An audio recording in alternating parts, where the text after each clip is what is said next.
বাবাজি যদি ভাগ্য আর কপাল পরিবর্তন ভাগ্য পরিবর্তন করতে চান, ইজ্জত সম্মান বাড়াইতে চান, দৈনিক 5 বার মালিককে সেজদা করেন না, কার কপাল লাগাইয়া আমার আল্লাহ ভাগ্য পরিবর্তন করে দিবে।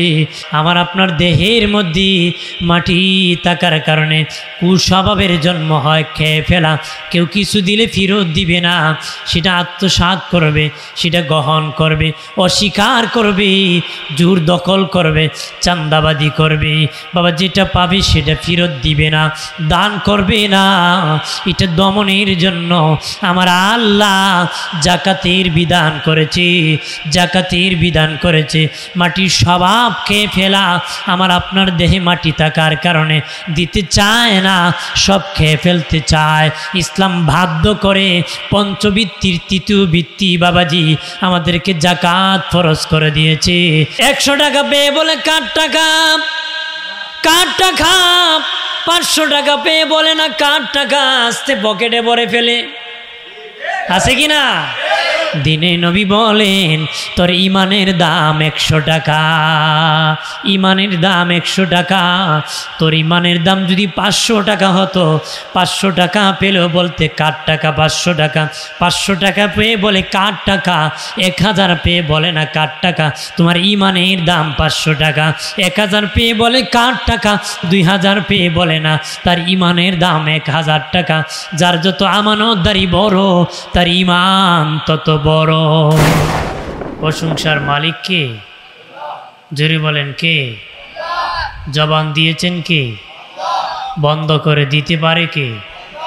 কথা বলার ক্ষমতা দিয়েছে কে?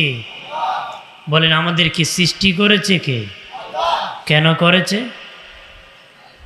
হ্যাঁ, ইবাদতের জন্য সৃষ্টি করেছে, ইবাদতের জন্য, ধর্ম পালন করার জন্য। কি পালন করার জন্য? ধর্ম। ধর্ম পালন করার জন্যই আল্লাহ উদ্দেশ্য মানুষ বানাইছে, কারণ উদ্দেশ্য হাসিল হয় নাই। বাবাজি খেয়াল করেন ভালো করে, আজাদিতে দাম নাই, গোলামিতে দাম। আজাদ বান্দার দাম নাই, গোলাম বান্দার দাম। কিন্তু বাবাজি যে বানর পালে তার বানরের বড় দাম। চিড়াখানায় যে বানর থাকি সেই বানরের জন্য খাবার রেডি করা হয়, হয় কি না? হয়। আকাশে কত পাখি আছে, ওই পাখির কোনো দাম নাই, কিন্তু বাবা খাঁচায় বন্দি পাখির বড় দাম। ওই পাখির জন্য খাবারের ব্যবস্থা করে। রাস্তায় কত কুকুর আছে, কিন্তু মালিকের আন্ডারে কুকুর, ওই কুকুরের বড় দাম। ওই যেটা গোলামিতে আছে যে প্রাণী, ওই প্রাণীর দাম। যেটা স্বাধীন আছে ওইটার কোনো দাম নাই। গোলামিতে যেটা আছে মালিকের আন্ডারে পাখি, ওটার দাম। বানর আছে মালিকের আন্ডারে চিড়াখানাতে, ওটার দাম। সাপ আছে মালিকের আন্ডারে, ওটার দাম। কথা খনা। কিন্তু যিনি যে স্বাধীন আছে ওটার কোনো দাম নাই। আজাদিতে দাম নাই, গোলামিতে কি? গোলামিতে দাম। গোলাম বান্দার দাম আছে, আজাদ বান্দার দাম দাম আছে নাকি? দাম নাই। খেয়াল করেন ভালো করে বাবাজি, মানুষ 5 জিনিস সমন্বয় হয়, এর মধ্যে একটা হলো রুহু। রুহুর স্বভাব হলো বাবা অধীন থাকতে চায় না, স্বাধীন থাকতে চায়। অধীনে যেতে চায় না, স্বাধীন থাকতে চায়। সেই কুস্বভাব দমনের জন্য আমার আল্লাহ বারে তাআলা পঞ্চবৃত্তি দিয়েছেন। প্রথম বৃত্তি কালেমা দিয়েছেন ওই কুস্বভাব দমনের জন্য, ওই কুস্বভাব দমনের জন্য। 5 জিনিস সমন্বয় মানুষ হয়। আগুন আছে, বাতাস আছে, পানি আছে, মাটি আছে, রুহু আছে। এই 5টা আমাদের দেহে থাকার কারণে 5টা কুস্বভাব হয়। 5টা কুস্বভাব দমনের জন্য 5টা ভিত্তি ইসলাম দিয়েছে। কয়টা দিয়েছে? 5টা ভিত্তি দিয়েছে। 5টা ভিত্তি ইসলাম দিয়েছে। প্রথম ভিত্তি কালেমা দিয়েছি।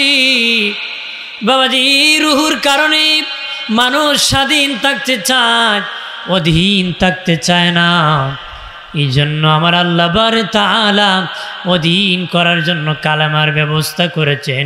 কালেমা পড়েছেন, আল্লাহ আল্লাহ রসুলের অধীন হয়ে গেছে। লা ইলাহা ইল্লাল্লাহু মুহাম্মাদুর রাসূল। এখন আমি আর স্বাধীন না, এখন কার অধীন? আল্লাহ আল্লাহ রসুলের অধীনে আছি। এখন আমার দাম বেড়ে গেছে। যে ব্যক্তি স্বাধীন থাকতে চায় ও নাস্তিক, যে ব্যক্তি আল্লাহ আল্লাহ রসুলের অধীনে যাবে সে হলো মুমিন। সে হলো কি? মুমিন।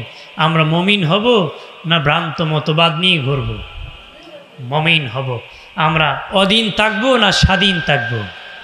কতক্ষণা অধীন থাকবো। অধীনের দাম বেশি। অধীনের কি দাম বেশি? স্বাধীনের কোনো দাম নাই। স্বাধীনের কি কোনো প্রাণীরও দাম নাই। মানুষ দূরের কথা, স্বাধীন কোনো প্রাণীরও কি দাম নাই। স্বাধীন কোনো প্রাণীর দাম নাই বাবাজি। অধীন প্রাণীর দাম, স্বাধীন বান্দার দাম নাই, অধীন বান্দার দাম। আল্লাহ বলেন ধর্ম পালনের জন্য বানাইছি, তোমরা ধর্ম পালন করবারি, আমার গুলামি করবা। একটু চিল্লায় বলি সুবহানাল্লাহ। দ্বিতীয় বৃত্তি হলো নামাজ। দ্বিতীয় বৃত্তি কি? নামাজ। নামাজ কেন আমার আল্লাহ দিয়েছে বাবাজি? নামাজ কেন দিয়েছেন বাবাজি? আমাদের দেহে আছে আগুন। আগুনের কুস্বভাব হলো বাবা উপরে ওঠা। আগুনের স্বভাব হলো উপরে ওঠা। কি ওঠা? উপরে ওঠা। চুলায় যখন আগুন দিবে এটা উপর দিকে উঠবে, কোলা জায়গায় আগুন দিলে উপরের দিকে উঠবে। আগুনের স্বভাব উপরের দিকে যাওয়া। আমাদের দেহে আগুন থাকার কারণে সেটার থেকে কুস্বভাবের জন্ম হয়, অহংকার। শুধু উপরে উপরে উঠব। কি উঠবো? উপরে উপরে। মাইক বুঝি না, ঘুমাচ্ছে। শীষ মারে কেন? ওটা বক্সে শীষ মারে কেন? নিজে কি বুঝেন না যে মাইক ঠিক আছে না ঠিক আছে? বুড়ার গাছ কাটে বসে।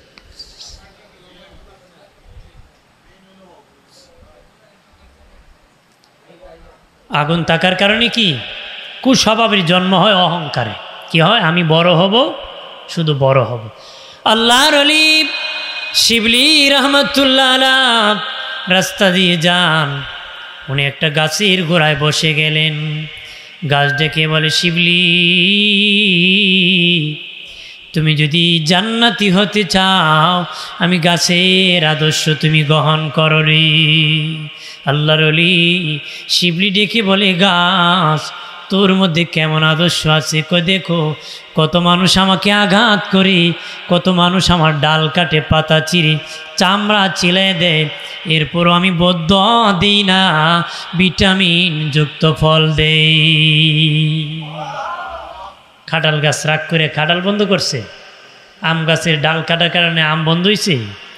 আমি বদ্ধ দিই না, ভিটামিন যুক্ত ফল দিই। ঠিক তোমাকে মানুষ যতই আক্রমণ করুক, তুমি প্রতিবাদ করবা না, তার বিরোধিতা করবা না, উপকার করো, তাহলে আল্লাহ তোমাকে জান্নাত দিবে। জোরে বলি আল্লাহর ওলি শিবলি রহমতুল্লাহ ডেকে বলেন, রে গাছ তোর মধ্যে এত সুন্দর আদর্শ, এরপরও কেন তোকে মানুষ আগুনে পোড়ায়? তারপরও কেন মানুষ তোরে আগুনে পোড়ায় রে? যত দামি গাছই হোক, যত দামি কাঠই হোক, এই সুপাটাও একদিন আগুনে পুড়তে হবে। হবে কি না? যত দামি হোক এটাও একদিন আগুনে পুড়তে। যত দামি বানান বাবাজি, ও বাবাজি, দেশ যত উন্নতি হয় আগের সব বাতিল হয়ে যায়।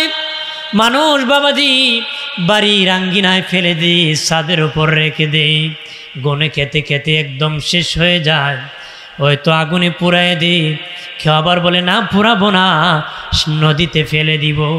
নদীতে ফেলে দিয়েছি, একজন নদীর মধ্যে পেয়েছি, নদীর পারে শুকায় বিবি রেখো বিবি, লাকড়ি পেয়েছি চুলায় ঢুকায় দে। ঠিক না? এবারে সম্মান করে পুরাইব না, সাগরে ফেলাই দেব। একবারে জাল ফেলে দিয়েছি, জালে উঠছি, এটারও শুকাইয়া যত দামি, এর কাছে দামি আছে নাকি, চুলায় ঢুকাই দিছে। কথা খনা, যত দামি কাঠ হোক গাছ হোক, শেষ তার নিশ আগুনে পুড়ে হয়। তার কি আল্লাহর ওলি শিবলি ডেকে বলে, রে গাছ, তোমার মধ্যে এত সুন্দর আদর্শ, এরপরে কেন মানুষ তোমারে আগুনে পোড়ায়? গাছ ডেকে বলে, শিবলি, আমার মধ্যে একটা রোগ আছে, এটা অহংকার। আমি জন্মের পরই শুধু উপরের দিকে উঠি রে, এটা একটা অহংকার। উপরে উঠে এই জন্য ওই পরিণামের কারণে আমি গাছ একদিন আগুনে পুড়তে হয়। অহংকারের কারণে কি আমি অহংকার আবার 4 প্রকার। অহংকারের বীজ, অহংকারের চারা, অহংকারের গাছ, অহংকারের ফসল। খেয়াল করেন, অহংকারের বীজ, অহংকারের চারা, অহংকারের গাছ, অহংকারের ফসল। অহংকারের বীজ সরিষার দানার পরিমাণ। কারো মধ্যে যদি অহংকার তাকে জাহান্নামে যেতে হবে। অহংকারের বীজ কেমন? আপনার সামনে আপনার প্রশংসা করেছে, আপনি ভিতরে ভিতরে খুশি হয়ে গেছেন, হ্যাঁ আমি সেই প্রশংসার যোগ্য, ভিতরে ভিতরে খুশি হয়েছেন। আপনার ভিতরে অহংকারের বীজ আছে, এই কারণে আপনি জাহান্নামে যাবেন। একটু চিল্লায় বলে নাউজুবিল্লাহ। ভিতরে ভিতরে খুশি, বলে আমার চেয়ে যোগ্য আর কেতে হতে পারে? হতে পারে না। দোজকে যেতে হবে। কি যেতে হবে? দোজকে যেতে হবে। কার মধ্যে কোন বীজ আছে টের পাবেন। আমি দরকারি কথা বলবো। দরকারি কি?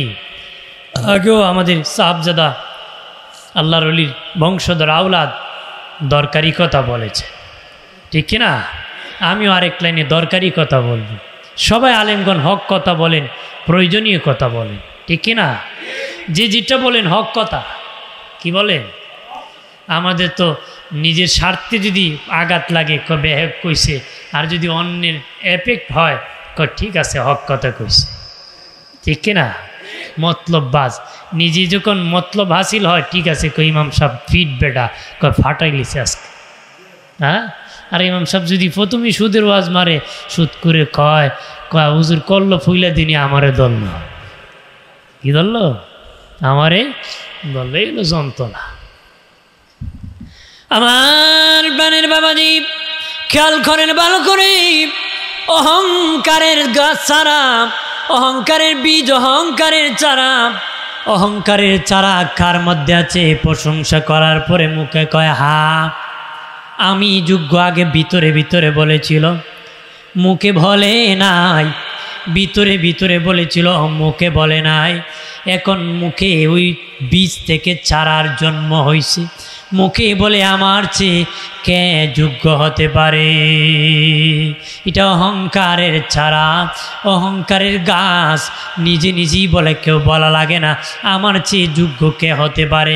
বাবা এত বড় হয়েছে চারা গাছ, এই বাবা বড় অহংকারী মানুষকে বড় বড় আওয়াজ করে আমি এই করেছি, সেই করেছি, আমি ওটা করেছি। আমার চেয়ে কে আছে? আমার চেয়ে দানশীল কে আছে? আছে কি না? আমার চেয়ে বড় বক্তা কে আছে? আমার চেয়ে বড় পীর কে আছে? আমার চেয়ে বড় খতিব কে আছে? আমার চেয়ে বড় চেয়ারম্যান কে আছে? আমার চেয়ে বড় এমপি কে আছে? আমার চেয়ে বড় মাকবর কে আছে? কর্তা কে আছে? এইভাবে বলতেছি। এটা অহংকারের বাবাজি গাছ, জাহান্নামে যাবে। অহংকারের ফসল মানুষের প্রতি আক্রমণ করে, নির্যাতন করে, জুলুম করে, পরিণামে জাহান্নামে যায়। একটু চিল্লায় বলি নাউজুবিল্লাহ। তাহলে অহংকার করা যাবে? ভাইরা আমার খেয়াল করেন ভালো করে। ও প্রাণের বাবাজি, আগুনের স্বভাব উপরে ওঠা, আগুনের স্বভাব উপরে ওঠা।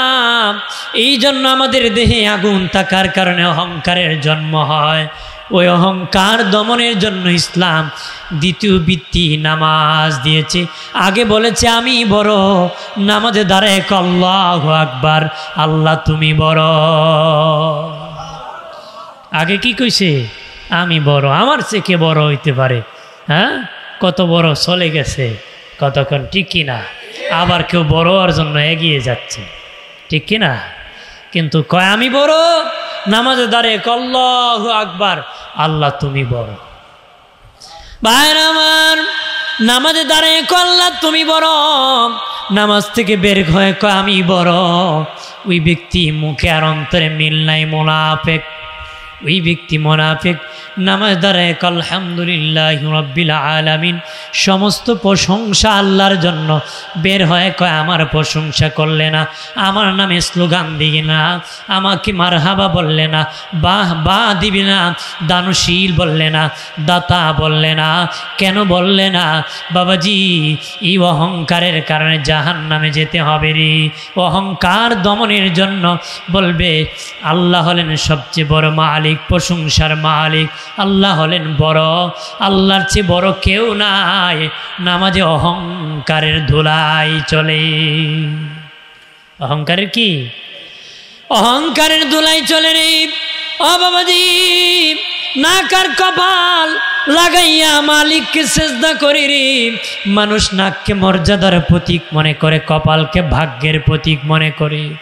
বাবাজি, যদি ভাগ্য আর কপাল পরিবর্তন, ভাগ্য পরিবর্তন করতে চান, ইজ্জত সম্মান বাড়াইতে চান, দৈনিক 5 বার মালিককে সেজদা করেন, নাকার কপাল লাগাইয়া, আমার আল্লাহ ভাগ্য পরিবর্তন করে দিবে, ইজ্জত সম্মান আপনার আমার বাড়ায় দিবি। জোরে বলি, খেয়াল করেন ভালো করে। আমাদের দেহের মধ্যে আছে মাটি, দেহে আছে মাটি, মাটির স্বভাব হলো খেয়ে ফেলা, মাটির স্বভাব হলো খেয়ে ফেলা। মাটির মধ্যে ভাস গাড়বেন, সমানে খেয়ে ফেলবে। লোহা গাড়বেন, হালকা করতে করতে এক সময় পরিণাম শেষ। মাটির মধ্যে যেটা গাড়বেন সেটা মাটি খেয়ে ফেলে, মাটির স্বভাব হলো খেয়ে ফেলা। আমার আপনার দেহের মধ্যে মাটি থাকার কারণে কুস্বভাবের জন্ম হয়, খেয়ে ফেলা। কেউ কিছু দিলে ফেরত দিবে না, সেটা আত্মসাৎ করবে, সেটা গ্রহণ করবে, অস্বীকার করবে, জোর দখল করবে, চান্দাবাদি করবে। বাবা, যেটা পাবে সেটা ফেরত দিবে না, দান করবে না। এটা দমনের জন্য আমার আল্লাহ জাকাতের বিধান করেছে, জাকাতের বিধান করেছে। মাটির স্বভাব খেয়ে ফেলা, আমার আপনার দেহে মাটি থাকার কারণে দিতে চায় না, সব খেয়ে ফেলতে চায়। ইসলাম বাধ্য করে পঞ্চবৃত্তির 3য় বৃত্তি বাবাজি আমাদেরকে জাকাত ফরজ করে দিয়েছে, দিতেই হবে বাধ্যতামূলক। একটু চিল্লায় বলে সুবহানাল্লাহ। দিতে হবে কি না? ধরে কর। আমাদের দেশে তো টাকার নাম বাবাজি, যার কাছে যায় তার কথা কয়, ঠিক কিনা? দিতে রাজি। 100 টাকা পেয়ে বলে কার টাকা, কার টাকা। 500 টাকা পেয়ে বলে না কার টাকা, আস্তে পকেটে ভরে ফেলে, আছে কিনা? দিনে নবী বলেন তোর ইমানের দাম 100 টাকা, ইমানের দাম 100 টাকা। তোর ইমানের দাম যদি 500 টাকা হতো, 500 টাকা পেলেও বলতে কার টাকা 500 টাকা, 500 টাকা পেয়ে বলে কার টাকা, 1000 পেয়ে বলে না কার টাকা। তোমার ইমানের দাম 500 টাকা, 1000 পেয়ে বলে কার টাকা, 2000 পেয়ে বলে না তার ইমানের দাম 1000 টাকা। যার যত আমানতদারি বড়, তার ইমান তত বড়। আমার প্রাণের বাবাজি রানী, এই জন্য কিপটামি করবেন না বাবাজি, বখিলামি কিপটামিটা বাবা এই কুস্বভাব জন্ম হয় মাটি থেকে। বখিলামি করবেন না, কিপটামি করবেন না। কোনো বকিল কিপটা আমার আল্লাহর জান্নাতে প্রবেশ করবে না রে। আম্মা জান আয়েশা বলেন, যারা দান করে, দানশীল বাবা, তাদের একটা গাছ আছে, যারা দানশীল ওই গাছের গোড়া হলো জান্নাতে, ডালা হলো দুনিয়ায়। যারা দান করবে সেই ডালায় ধরে তারা জান্নাতে চলে যাবে। তারা বকিল হবে, কিপটা হবে, তাদের কিপটামের একটা গাছ আছে, ওই গাছের গোড়া জাহান্নামে, ডালা দুনিয়ায়। যারা কিপটামি করবে তাই ডালা ধরে জাহান্নামে চলে যাবে। চিল্লায় বলি নাউজুবিল্লাহ। আল্লাহ নবীর একজন চাচি আম্মা ছিলেন হিন্দা, আসিয়া বলে আবু সুফিয়ানের বিবি ডাকিয়া বলে, ওগো বাবা, ডাক দিয়ে নবীজির কাছে বলতেছে আপনার চাচা বড় কিপটা। হিন্দা ডেকে বলে নবীর চাচি আম্মা, ডেকে বলে বাবা মুহাম্মদ তোমার চাচা বড় কিপটা, এমন কিপটা এমন খাবার আনে আমি খেতে পারতেছি না, আর থাকা সম্ভব না। আল্লাহ নবী বলেন চাচি যাও আমার চাচার পকেট থেকে টাকা চুরি করে খাও। চাচা যদি বলে চুরি করছুনি, বলবা আল্লাহর কসম আমি চুরি করি নাই, আমল নামায় কোনো গুনাহ হবে না রে। কিপটা, হার কিপটা। কি কতটুক চুরি করা যাবে? দুই ব্যক্তি চোর না, শিশু ছেলে মেয়ে যদি বাবা মার পকেট থেকে চুরি করে এটা চুর হবে না। আরেকজন হলো বিবি, স্বামীর পকেট থেকে যদি কিছু চুরি করে খায় চুর হবে না। কতটুক চুরি করা যাবে? তার খাবারের জন্য পরনের জন্য যতটুক দরকার, যদি স্বামী কিপটা হয়, যদি এর বেশি নিলে কবিরা গুনাহ হবে, জায়েজ হবে না। আমাদের দেশে অনেক মহিলা আছে স্বামীর বাড়ির থেকে টাকা পাচার করে দেয়, এটা জায়েজ হবে না। জামার বাড়িতে টাকা চুরি করে বাপের বাড়ি ফাটায়, বাবার বাড়িতে সার বানায় আবার আনে, কথা আছে কি না? এরকম হবে না। টাকা চুরি করে ভাইকে দিবা, অন্যকে দিবা, পাশের বাড়ি দেওরে দিবা, এটা জায়েজ হবে? হবে? এটা তোমার প্রয়োজনে যতটুকু, যদি স্বামী কিপটা হয় তোমার জন্য নিতে পারো, এর বেশি নেওয়া জায়েজ হবে। খেয়াল করেন ভালো করে অপ্রাণের বাবাজি, এই জন্য ইসলাম ওই মাটি থেকে কুস্বভাবের জন্ম হয় খেয়ে ফেলাম, এটা দমনের জন্য জাকাতের বিধান করেছি। আমাদের দেহে আছে বাতাস, বাতাস আছে আমাদের দেহে, বাতাসের স্বভাব হলো খালি জায়গা দখল করা, খালি জায়গা দখল করা বাবাজি। বাতাসের স্বভাব হলো খালি জায়গা দখল করা বাবাজি। ঘরের দরজা বন্ধ আছে, বাতাস ঢুকতে পারবে না, দরজা খুলবেন বাতাস প্রবেশ করবে, জানালা খুলবেন বাতাস প্রবেশ করবে বাবাজি। একটা জায়গায় খের কুটা আছে, সরাবেন সেই জায়গায় বাতাস প্রবেশ করবে। বাতাসের স্বভাব হলো খালি জায়গা দখল করা। ঠিক আমাদের দেহে বাতাস থাকার কারণে পেটটা খালি রাখতে চায় না, সামান্য খালি হলে খাইতে চায়, আবার খাইতে চায়, আবার খাইতে চায়। কুস্বভাবের জন্ম হয়, কুস্বভাবের জন্ম হয়। এই জন্য ইসলাম পঞ্চবৃত্তির ওই কুস্বভাব দমনের জন্য রোজার বিধান করেছে। কিছু সময় তোমরা খালি পেটে থাকো, ওই কুস্বভাব দমন করো। একটু চিল্লায় বলে মারহাবা। খাইলি তো বাঙালি, না খাইলে মাথা গরম, কতক্ষণ। আমি কি আমাদেরকে এমন সালা দিছে, দুই সিদ্রিওয়ালা সালা, কতক্ষণ। এই সালা না, এটা এটা সিদ্রি, দুনিয়ার সালার সিদ্রি একটা, আমার আপনার সালার সিদ্রি কয়টা, কতক্ষণ। হিন্দি গেলে হিন্দি, এমন দারুণ সালাম মানে না তালি, বিকালে ভরি সকালে খালি, সকালে ভরি বিকালে খালি, দুপুরে খালি দুপুরে ভরি বিকালে খালি। এমন সালা জীবন শেষ হবে, সালা বন্ধ নাই, সালার খাওয়ান বন্ধ নাই, খাইতো চায়, আরও খাইতো চায়, কতক্ষণ। হ্যাঁ, এটা হিন্দি গেলে হিন্দি যায়। এমন সালা যে দুই সিদ্রিওয়ালা সালা, এমন দারুণ সালা যেটার কোনো তলা নাই, ঠিক কিনা?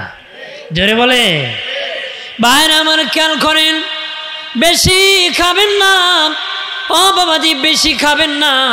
জমিনে যখন বেশি পানি হয় জমিন মরে যায়, জমিনে যখন বেশি পানি হয় জমিন মরে যায়। যদি বেশি খান দেহ সবল হবে, রুহু মরে যাবে। ইঞ্জিল সবল হলে বাবাজি, বডি যদি সবল হয়, ইঞ্জিল যদি দুর্বল হয়, ওভার ব্রিজ যেতে পারবে না রে। পেঞ্চুগঞ্জের ব্রিজ উঠতে পারত না, কারণ বডি বেশি মজবুত, ইঞ্জিল দুর্বল, কাম হবে। আপনি বেশি খেলে রুহু দুর্বল হয়ে যাবে, দেহ সবল হয়ে যাবে। কারণ ইঞ্জিলের কাম রাস্তায় থাকা, বডির কাম খালে যাওয়া। বডির কাজ কি? খালে যাওয়া। রিক্সা চালানো, সাইকেল চালানো যত সোজা, রিক্সা চালানো এত সোজা সোজা নেই। আপনি কইবেন দুই চাক্কা ভারী, তিন চাক্কা তো আরও সোজা, উঠে দেখেন এটা কোনাকুনি দৌড় মারব, কথা হয় না। এটা কোনাকুনি কি? কারণ বডির খাম ওই খালে যাওয়ান না। বডির কাজ কি? খালে চলে যাওয়া। ঠিক রুহের কাজ হলো জান্নাতে যাওয়া, বডির কাজ হলো দুজকি বানা। কি হওয়া? ইঞ্জিলের কাম যেমন রাস্তায় থাকা, ইঞ্জিল যখন ফেল করে তখন অ্যাক্সিডেন্ট হয়। ইঞ্জিল যখন ফেল করে কি তখন ঠিক আপনার রুহ যদি ফেল করে অ্যাক্সিডেন্ট করে দুযোগে যেতে হবে। কতক্ষণ ঠিক কিনা? আমার প্রাণের বাবাজি খেয়াল করেন ভালোভাবে বাবাজি। এই জন্য রে বেশি খাবেন না, কতটুক খাবেন, যতটুক দরকার ততটুক খাবেন। দিনে নবী বলেন ইমানদারে খায় 1 পেট, বেঈমানে খায় 7 পেট। ইমানদারে খায় 1 পেট, বেঈমানে খায় 7 পেট। ইমানদার খায় কিসের জন্য? বাঁচার জন্য। বাঁচে কিসের জন্য? আল্লাহর গোলামির জন্য। বেঈমান খায় কিসের জন্য? বাঁচার জন্য। বাঁচে কিসের জন্য? আরও খাওয়ার জন্য। এই জন্য ইমানদারে খায় 1 পেট, বেঈমানে খায় 7 পেট। বেঈমানে খায় কি? 7 পেট। এই জন্য আমরা কি ইমানদারি খানি খাবো না বেঈমানি খাবো? ইমানদারি। আমরা বেশি খাবো না কম খাবো? আমার স্বাস্থ্য সুস্থতার জন্য যতটুকু দরকার এতটুকু খাবো, এর বেশি খাবো? এর বেশি খাবো? আমার প্রাণের বাবাজি ওই যে আমাদের দেহের মধ্যে আছে বাতাস, বাতাসের স্বভাব কুস্বভাব জন্ম হয় খালি যাওয়া দখল করা। এই জন্য পেট খালি রাখতে চায় না। এটা দমনের জন্য রোজার বিধান করেছে পঞ্চবৃত্তির একটা বৃত্তি হলো রোজা। একটা বৃত্তি কি? রোজা। এরপরে বাবাজি ও বাবাজি আমাদের দেহের মধ্যে আছে পানি। দেহে আছে কি? পানি আছে। পানির স্বভাব হলো নিচু জায়গা দখল করা। নিচু জায়গা দখল করা। এই টেবিলে পানি ফেলে দিলে নিচে পড়বে, এখানে উঠবে না। নিচু জায়গা দখল করা। ঠিক আমার আপনার দেহের মধ্যে পানি থাকার কারণে কুস্বভাবের জন্ম হয়। তোমার চেয়ে নিচু যারা আছে গরিব, তাদের উপর নেতৃত্ব দিতে চায়, কর্তৃত্ব দিতে চায়। একটু ধনী হলেই গরিব মানুষের নেতা হতে চায়। এটা কুস্বভাবের জন্ম হয়, একটু ভাব হয়। কি হয়? গ্রাম দেশে গরম বাতি বিলাই বেজার, হক কথা হাম্মক বেজার। গরম বাতি কি? বিলাই বেজার, হক কথায় আহাম্মক বেজার হয়। রাগ করবেন নাকি? রাগ করবেন। আমি দরকারি বলতেছি, আমরা সংশোধন হতে হবে। খেয়াল করেন ভালো করে। একটু টাকা হলে নেতৃত্ব দিতে চায়। আমাদের দেহে পানি আছে, পানির স্বভাব নিচু জায়গা দখল করা। ঠিক বাবাজি আমি যদি উঁচু হই, নিচু সবার নেতৃত্ব নিয়ে দখল করার স্বভাব হয়। এই জন্য ইসলামী দমন করার জন্য, ওই কুস্বভাব দমন করার জন্য হজের বিধান রেখেছি। হজে যায় দেখো বাবাজি সিলাইবিহীন কাপড়, কে আমির কে বাদশাহ কে ফকির চিনার কোনো কুদরত নাই। সবাই একই ড্রেস, একই রকম কাতারে কাতারে যাইতেছি। কারো কোনো সিরিয়াল নাই, ধনী গরিব বলে কোনো শব্দ নাই। ঠিক কিনা বলেন? নেতৃত্ব নাই সেখানে। চলতেছি কাতারে কাতারে, কাবাগর তওয়াফ করতেছি। কে ধনী আর কে গরিব দেখার কোনো বিষয়। সুবহানাল্লাহ। আমার বাবাজি ওই কুস্বভাব দমনের জন্য আমার আল্লাহ পঞ্চবৃত্তি দিয়েছি। দুনিয়ার মানুষ যেন বেহেশতি হয়, দুনিয়ার মানুষ যেন জান্নাতি হয়। আমার আল্লাহ নবী রাসূল পাঠাইছেন লক্ষাধিক নবী। তারা আত্মার চিকিৎসক ছিলেন, চিকিৎসা দিতেন, আত্মাকে পরিষ্কার করতেন। বাবা পরিষ্কারের বড় দাম। কে কত পরিষ্কার, যে যত বেশি পরিষ্কার তার তত দাম বেশি। যার গায়ের জামা বেশি পরিষ্কার, যার যেটা 5টা জামা আছে সবচেয়ে বেশি যেটা পরিষ্কার, সেই জামার তার বড় দাম। তার কাছে কি দাম? ঠিক অকটেল আছে, ককটেল আছে, পেট্রোল আছে, কেরোসিন আছে। একটা থেকে আরেকটা দামি। কোনটা থেকে দামি? যেটা থেকে বেশি পরিষ্কার সেটা বেশি দাম। যেটা বেশি দামি সেটা দামি গাড়ির মধ্যে লাগায়, কম দামিটা বাবা দামি গাড়ির মধ্যে লাগায় নষ্ট করে না, কোন গাড়ির মধ্যে কোনটা লাগায়, পরিষ্কারটা বাবা পরিষ্কারটা দামি গাড়ির মধ্যে লাগায়, পরিষ্কারের বড় দাম। নবী রাসূল পাঠাইছেন আত্মা মানুষের জন্য পরিষ্কার হয়। কে কত দামি হয়েছে, যার আত্মা যত বেশি পরিষ্কার করেছে তার দাম আমার আল্লাহর কাছে বেশি হয়ে গেছে। জোরে বলি, দুনিয়ার যত কাজ আছে কাজের দ্বারা কাজের দাম বাড়ে, ব্যক্তির দাম বাড়ে না। কাজের দ্বারা কাজের দাম বাড়ে, ব্যক্তির দাম বাড়ে না। বাবাজি একটা জায়গা গর্ত ছিল, মাটি ফেলে দিয়েছেন, জায়গার দাম বাড়বে, মালিকের দাম বাড়বে না। মুসি সাহেব জুতা বানায়, যত বেশি শ্রম দিবে জুতার দাম বাড়বে, মুসির দাম বাড়বে না। মিস্ত্রি বিল্ডিং বানায়, যত বেশি শ্রম দিবে বিল্ডিংয়ের দাম বাড়বে, মিস্ত্রিকে পরিকল্পনা মন্ত্রী বানাবে না।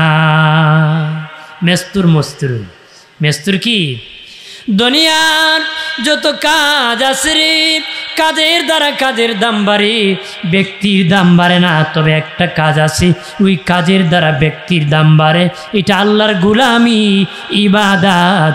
যে যত বেশি বেশি করে করবে তার দাম বেড়ে যাবে। তার পাছনে দৌড়ায়, তার দোয়া নেওয়ার জন্য মানুষ দৌড়ায়, তার দাম আমার আল্লাহর কাছে বেড়ে যায়। আর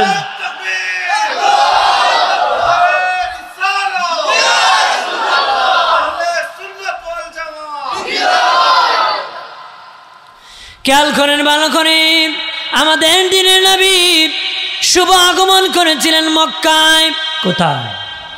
মক্কার মানুষ বেশি খারাপ ছিল বাবাজি, সবচেয়ে বেশি রোগী হয়ে গিয়েছিল, তারা রোগান্বিত হয়ে গিয়েছিল, অসুস্থ হয়ে গিয়েছিল।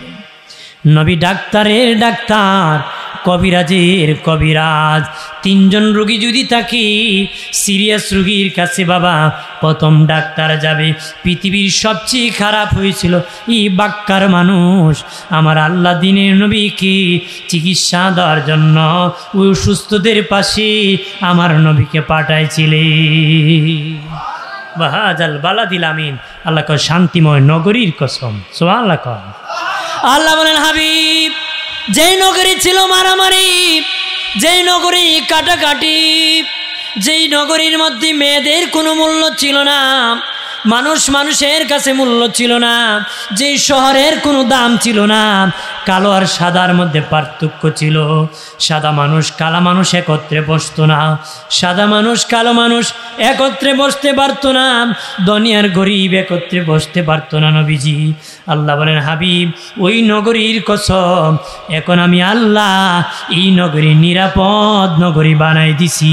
এখন নারীর অধিকার আছে, সকলের অধিকার আছে, কালো আর সাদার পার্থক্য নাই, দুনিয়ার গরিব পার্থক্য নাই, একই সাথে আমার নবীর মসজিদে বসতে পারে, নবীর পাশে কি বসতে পারে। এখন আর কোনো পার্থক্য কি? দয়াল নবীর আগমনের কারণে 1000 বছরের অগ্নিকাণ্ড, 1000 বছরের আগুনের পূজা করেছি, ওই আগুনের পূজা বাবা পাতে সাথে নিপে পানি হয়ে গেছে। দয়াল নবীর আগমনের কারণে কাবা ঘরের মূর্তি সেজদায় পড়ে গেছে, কাবা ঘর মা আমেনার ঘরের দিকে ঝুঁকে গেছে। আল্লাহ নবীর আগমনের কারণে নারীদের অধিকার, নারী খুন করা হতো বাবাজি। যদি কন্যা সন্তান হতো জীবন্ত কবর দেওয়া হতো। এক ব্যক্তি এসে বলেছিল, নবীজি ইয়া রাসূলুল্লাহ, আমি 100 মেয়েকে খুন করেছি, জীবন্ত দাফন করেছি, তবে গো নবীজি শেষের বাচ্চাটা বড় কথা বলতো সুন্দর, এর আগের কোনো মেয়ে কথা বলতে পারতো না গো নবীজি। আমার শেষের মেয়েটা আমার বিবির বা পেটে যখন বাচ্চা গিয়েছে, আমি প্রবাসে গিয়েছি, কয়েক বছর আমি সেখানে প্রবাসীতে ছিলাম, কয়েক বছর পরে ফিরে দেখি আমার একটা কন্যা সন্তান হয়েছে, এটা এখন বড় হয়ে গেছে, সুন্দরভাবে কথা বলে। আমি যেন এই বাচ্চাকে আক্রমণ না করি, আমার বিবি তাকে দরদ মাখা বাবা ডাক শিখাইছে, খেদমত শিখাইছে। আমি আসার পরে মেয়ে আমার খেদমত করে বাবা বলে ডাকি, নবীজি তারপরও আমার মন নরম করে নাই সেই মেয়ের আওয়াজে। দয়াল নবী, আমি একদিন আমার মেয়েকে রেডি করিয়া মরু প্রান্তরে গিয়েছি, গর্ত খনন করতেছি, আমার গ্রাম বেয়ে বেয়ে দাড়ি ভিজে ভিজে পড়তেছি, দাড়ির মধ্যে বালু লাগতেছি। আমার মেয়ে ডেকে বলে, বাবা এই মরু প্রান্তরে কেন গো এই গর্ত খনন করতেছো? গর্ত কেন খনন করতেছো? অপেক্ষা করো বাবাজি। তখন সে ডেকে বলে, দয়াল নবীজি, তখন আমার মেয়ে নিজের কাপড় দিয়ে আমার গামগুলা মুছে দিল, এইভাবে মুছে দিল, বালুগুলা মুছে দিল, তারপর আমার মন নরম করে। আমি গর্ত খনন শেষ করি, গর্তের পারে উঠিয়া আমি পাশান দিলে আমার মেয়েকে ধাক্কা মারিয়া গর্তের মধ্যে ফেলে দিলাম। আমার মেয়ে গর্তে পড়ে জোর হাত ধরে কয়ে, বাবা আমাকে মাফ করে দাও, মাটি দিও না, মাটি চাপা দিয়ে মারিও না। বাবা গো, আমি কন্যা সন্তান বলে তোমার লজ্জা হয়, আমি ও কথা দিতেছি জীবনে কোনো দিন তোমাকে বাবা বলে ডাকবো না, বাবার পরিচয় দিব না, অনুমতি একটু সুযোগ দাও, গর্ত থেকে উঠি এই দেশে থাকবো না, দেশান্তর হয়ে যাব, দু চোখ দিকে যায় সেই দিকে দৌড়াবো গো বাবা।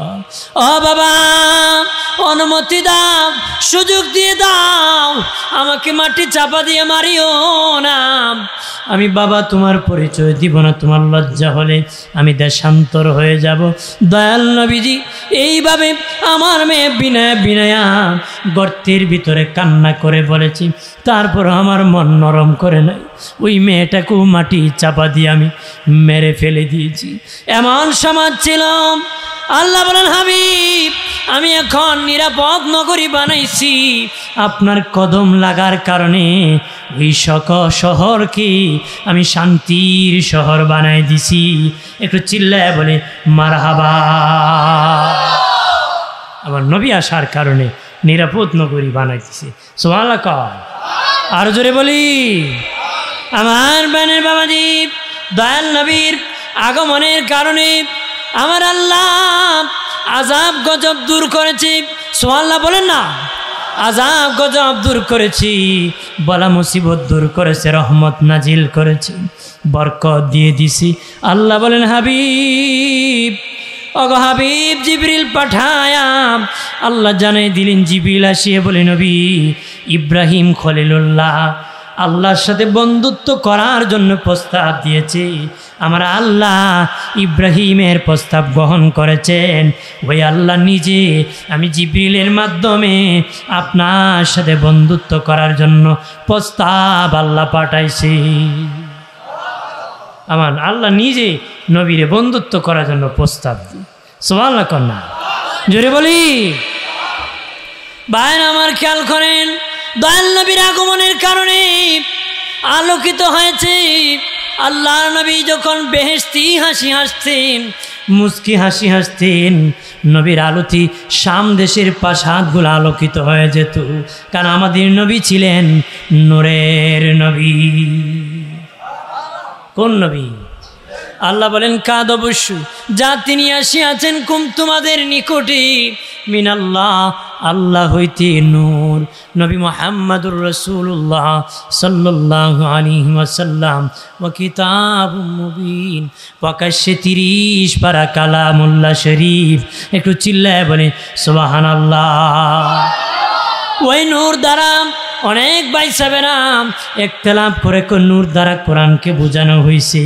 ভাই সাহেব আপনার ঘরে যদি তাফসিরে জালালাইন শরীফ দেখে থাকে, জগৎ বিখ্যাত হাফিজুল হাদিস আল্লামা ইমাম জালালউদ্দিন সুয়ুতি, তিনি ওই নূর দ্বারা তাফসির করতে বলেছেন, যিনি 2 লক্ষ হাদিস মুখস্থ জানতেন সনদ সহ।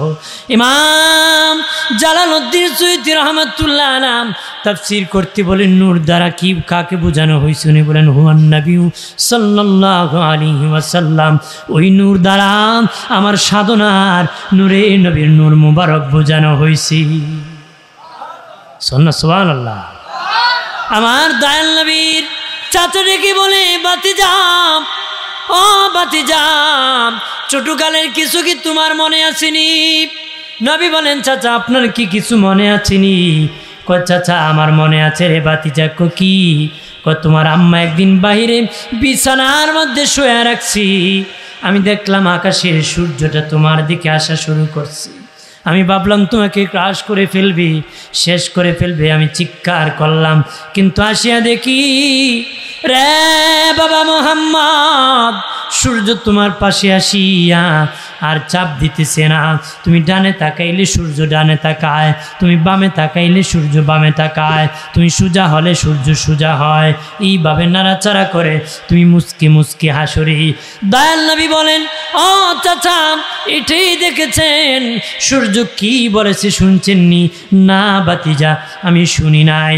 দয়াল নবীকে শুধু নাচানাচি করে দেখি, শুধু শরণাচি এটা নয়, সূর্য আমাকে কি বলেছে সেটাও আমার মনে আছে। সূর্য দিয়ে আমাকে নাড়াচাড়া করে হাসাইছে, এটা শুধু মনে না, আমাকে কি বলেছে সেটাও মনে আছে। কন্যা সুবহানাল্লাহ। দয়াল নবী ডেকে বলেন, ও চাচা সূর্য আমার কাছে আসে বলে, নবী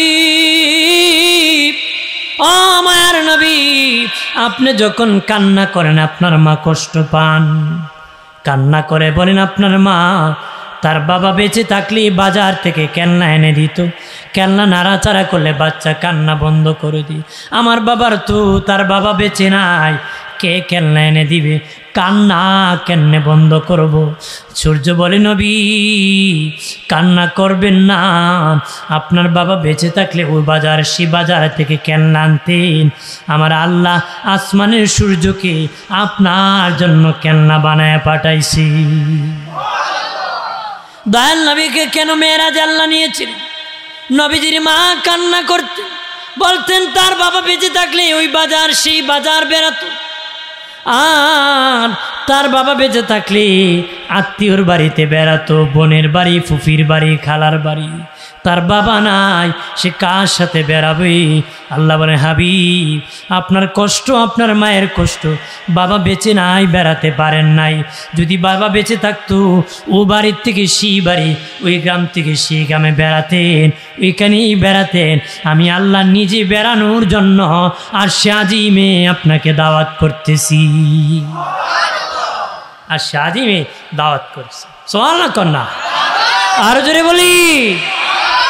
দয়াল নবীর সাহাবীরা নবীজির আদর্শে আদর্শিত হয়েছেন। বাবাজি তাদের আত্মা এমন পরিষ্কার করেছেন, তাদের মতন আর পরিষ্কার মানুষ পৃথিবীতে আসবে না রে, আসবেনি, আসবে না। এমন পরিষ্কার হয়েছেন, তাদের জীবনের চেয়ে নবীরে বেশি ভালোবেসেছেন, জীবনের চেয়ে বেশি ভালোবেসেছেন, জীবন দিতে রাজি রে। মায়েশা বলেছিলেন, আমার নবীর নূরানি চেহারা দেখি, ইউসুফ নবীর চেহারা দেখি মহিলারা হাত কেটে দিয়েছিল। মায়েশা বলেন মহিলারা হাত কেটে দিয়েছিল। ইউসুফ নবী ছিলেন সাদা সুন্দর, আমার নবী ছিলেন লাল সুন্দর। জুলাইকা যখন ইউসুফ নবীর জন্য পাগল ছিল, তখন বাবা মহিলারা বলল, কি দেখে রে জুলাইকা তুমি পাগল হয়ে থাকলা? জুলাইকা আনার ফল দিয়েছিল, চাকু দিয়েছিল, ফল কাটো। এই মুহূর্তে ইউসুফ নবীকে হাজির করেছিল। ইউসুফ নবীর দিকে মহিলারা তাকাইতে তাকাইতে, ফল কাটতে কাটতে আঙ্গুল পর্যন্ত কেটেছিল, টের পায় নাই। তখন জুলাইকা তাদেরকে বলেছিল, তোমরা আমার পক্ষে ইউসুফের কাছে বলো, একটু সাফাই দাও, সমর্থন দাও। তোমরা ইউসুফের কাছে বলবা সে যেন আমাকে বিয়ে করতে রাজি হয়ে যায়, আমি খুব ভালো, এই পক্ষে তোমরা আমার পক্ষে ইউসুফের কাছে বলো। কিতাবে এসেছে দলে দলে মহিলারা ইউসুফ নবীর সাথে দেখা করেছে, একজন জুলাইকার পক্ষে বলে নাই। যত মহিলা ইউসুফ নবীর সাথে দেখা করেছে, সব মহিলা নিজেরা নিজেদের বিয়ের প্রস্তাব ইউসুফ নবীকে দিছে। গেছে জুলাইকার পক্ষে কইতো যে ওনারে বিয়ে করেন না, কইয়া নিজেদের বিয়ের প্রস্তাব দিছে, আমার বিয়ে করেলেন, আমার বিয়ে করে। কত সুন্দর ছিলেন। আর আম্মা জান আয়েশা বলেন, ইউসুফ নবীর চেহারা দেখে আঙ্গুল কেটেছে মানুষ, আর আমার নূরের নবীর নূরের চেহারা দেখে গলা কেটেছে উহুদের ময়দানে, কারবালার উহুদের ময়দানে, তায়েফের ময়দানে, হুনাইনের ময়দানে, যুদ্ধের মাঠে, বদরের প্রান্তরে মা আয়েশা বলেন আমার নূরের নবীর চেহারা দেখে শত শত সাহাবীরা জীবন যুদ্ধের মাঠে দিয়েছে। আর জোরে বলি নবীর চেহারা কেমন? আনাস রাদিয়াল্লাহু তাআলা আনহুর মা আনাস রাদিয়াল্লাহু তাআলা আনহু দাঁত করে বাড়িতে নিয়েছেন। ওনার মা নবীর নূরের চেহারার দিকে একবার তাকায়, আর একবার পূর্ণিমার চাঁদের দিকে তাকায়, একবার আমার নূরের নবীর চেহারা মোবারকের দিকে তাকায়, আর একবার নূরানী চেহারা আনোয়ারের দিকে তাকায়। আনাস রাদিয়াল্লাহু তাআলা আনহু ডেকে বলে মা একবার পূর্ণিমার চাঁদের দিকে তাকাও, আর একবার নবীর চেহারার দিকে কেন বারবার তাকাও? আনাস রাদিয়াল্লাহু তাআলা আনহু ডেকে বলে বাবা আমি আল্লাহর কসম কে বলি পূর্ণিমার চাঁদে কলঙ্কের দাগ দেখা যায়, আল্লাহর হাবিবের চেহারায় কোনো কলঙ্কের দাগ নাই। সাহাবীরা যখন নবীর জন্য পাগল ছিলেন, তারা যখন মার খেতেন সেই মার টের পেতেন না ইমানের কারণে। সুবহানাল্লাহ বলেন না, আর জোরে বলি। তারা যখন জীবন দিতেন হাসতে হাসতে জীবন দিয়ে দিতেন, বলেন ইমান দিব না জীবন দিয়ে দিব, পিছপা হব না, সামনে এগিয়ে যাব, যত বাধা আসুক মোকাবেলা করব। নবী বলেছেন জিহাদি সাহাবীরা ইসলাম প্রচারে ডানে যেতে হবে চলে যাও, বামে যেতে হবে চলে যাও, সামনে যেতে হবে চলে যাও, পিছনে যেতে হবে চলে যাও। বলেন ওই সাহাবীরা কেমনে যাব? রওনা করেছে, কেউ সাগর পেয়েছে, কেউ পাহাড় পেয়েছে, কেউ নদী পেয়েছে। বাবা একজনও আটকায় নাই, আমার আল্লাহ সাগর নদী সব পার করে তাদেরকে পার করেছে। সুবহানাল্লাহ কন্যা। আমার আল্লাহ নবীর সব সাহাবীর প্রতি রাজি ছিলেন, খুশি ছিলেন, তারা এত পরিষ্কার হয়েছিলেন নবীর সান্নিধ্যে। আমার আল্লাহ দুনিয়া থেকে জান্নাতের সুসংবাদ দিয়েছেন। আজ ওই নবীর দিনের দাওয়াত ধর্মের দাওয়াত আমাদের মধ্যে আছে, আমরাও সেটা অনুকরণ করে পরিষ্কার হব। কেমন হব? পরিষ্কারের চেয়ে পরিষ্কার জীবন হবে, গুনার চেয়ে মুক্ত, গুনামুক্ত আমল যুক্ত ইমানদার হব। দুনিয়ার থেকে হাসতে হাসতে নবীকে দেখতে দেখতে জান্নাতে যাব। সুবহানাল্লাহ বলে। আমরা কি চাই কি না? জোরে বলেন চাই কি না? নবী এসেছিলেন বলে সব আমরা পেয়েছি। বলেন নবী না আসলে নামাজ পেতাম, নবী না আসলে রোজা পেতাম না, হজ পেতাম না, যাকাত পেতাম না, কথা বলেন ঠিক কিনা? মসজিদ পেতাম না, মাদ্রাসা পেতাম না, কিছুই পেতাম না বাবাজি। আল্লাহ নিজেই বলেন আমি আল্লাহ নিজেই প্রকাশ পেতাম না। আমার হাবিবরে যদি না বানাইতাম, ওই নবীর আগমনের দিন আমরা আনন্দিত হই, খুশি হই, সেখানে বেদাতের কোনো ঘ্রাণ নাই। বেদাতের কি ঘ্রাণ নাই তাদের, এরা বেদাতের গান সব কাজে খুঁজে, অথচ নিজের মাথার থেকে পা পর্যন্ত বেদাতে ভরা। কথা বলেন না? নিজের মাথা থেকে পা পর্যন্ত বেদাত মাথায় চলে লাগায়। বাবার সুন্নত, পাঞ্জাবি পরে বাবার সুন্নত। কথা খানা জিগেলাম বেটা পাঞ্জাবিতে পড়লে নিচে 2 ইঞ্চি কাটা কেন? আমার বাবার সুন্নত। কে সুন্নত?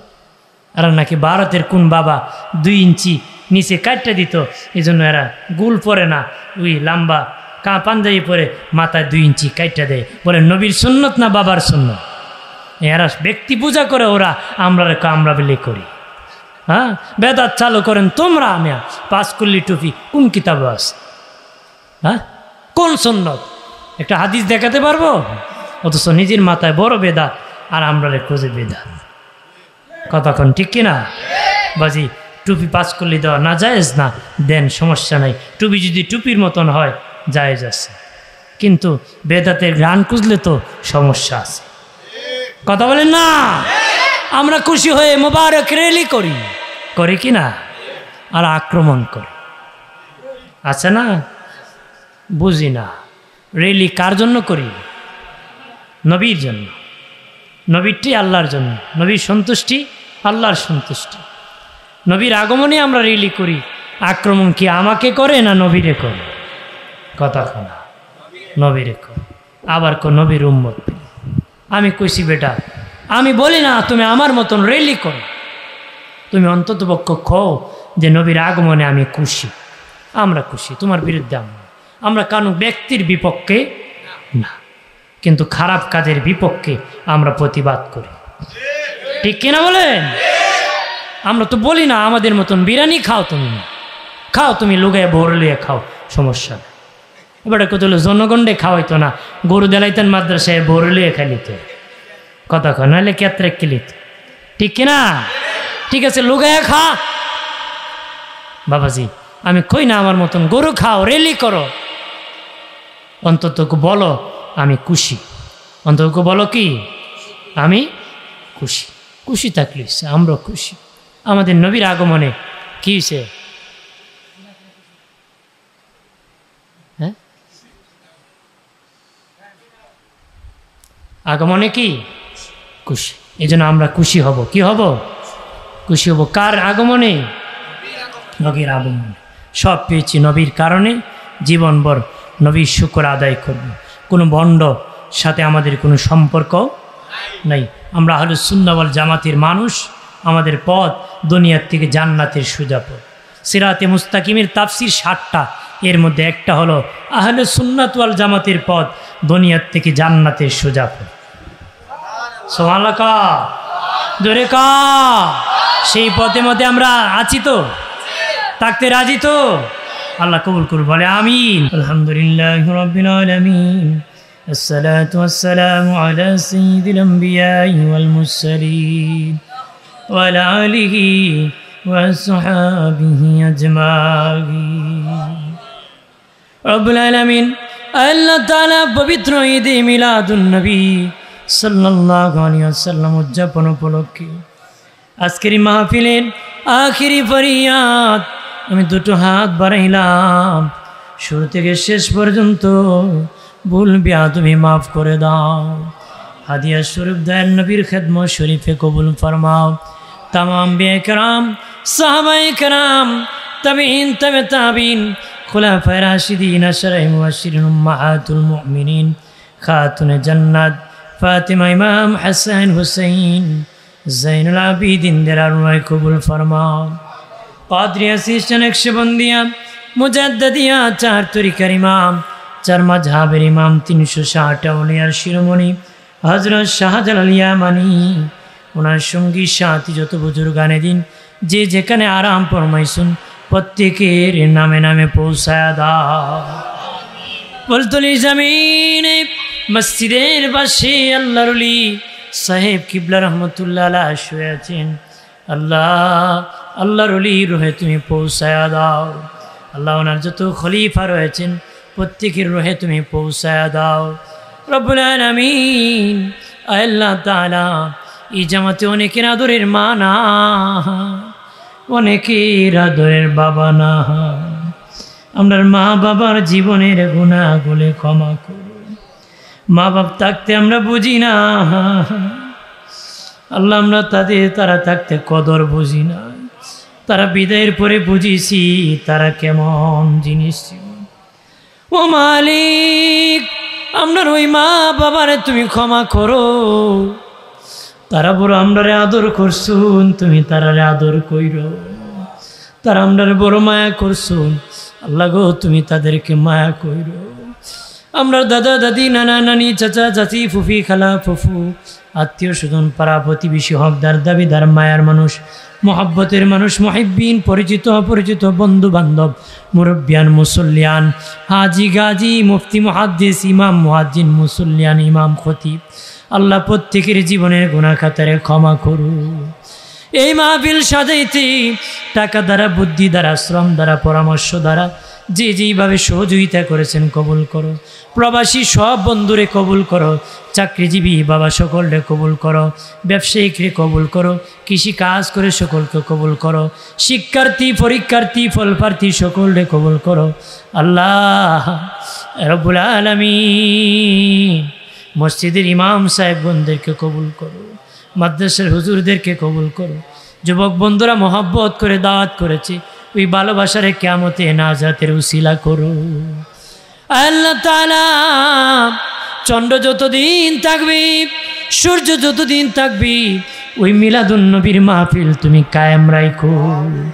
আল্লাহ এলাকার যত মাইত কবরে ক্ষমা করো, আমরা তুমি নেক হায়াত বাড়ায় দাও, পর্দানিশী মা বোনদের নেক হায়াত বাড়ায় দাও, মনে নেক বাসনা পূরণ করে দাও, জালিমি খলতের জুলুমির থেকে আমরা বাঁচাও। আল্লাহ তাআলা খারাপের খারাপিত্তি বাঁচাও, দুষ্টামের থেকে বাঁচাও, আযাব গজব থেকে বাঁচাও। যারা বিমারি শিফা হাজেলা কামেলা নসিব ফরমাও। যাদের মেয়ে বিয়ে দিতে পারে না বিয়ের ব্যবস্থা করে দাও। যার যে ঝামেলা আছে তুমি দূর করে দাও রব্বুল আলামিন। আল্লাহ তাআলা এই মাহফিলের উসিলায় জীবনের গুনাহগুলি ক্ষমা করে দাও। ইচ্ছে জাগে আমাদের যেতে মদিনা, ইচ্ছে জাগে চুমুকেতে সোনালি রওজা। সারা বছর অনেকে জিয়ারত করেন, জিলহজ মাসে হাজিরা হজ পালন করে। আমরা মদমে কোনো যেতে পারি না, ইচ্ছে জাগে চুমুকেতে সোনালি রওজা। মতের বিছানায় শুয়ে যাব, আজিল আসবে রূহ নেওয়ার জন্য, শয়তান আসবে ঈমান নেওয়ার জন্য। ওই কঠিন মুসিবতের সময় দয়াল নবীরে দেখাইও জবানে ঈমানি মধুর কালেমা পড়ায় দিও, লা ইলাহা ইল্লাল্লাহ মুহাম্মাদুর রাসূলুল্লাহ। আসসালামু আলাইকুম ওয়া রাহমাতুল্লাহি ওয়া বারাকাতুহু।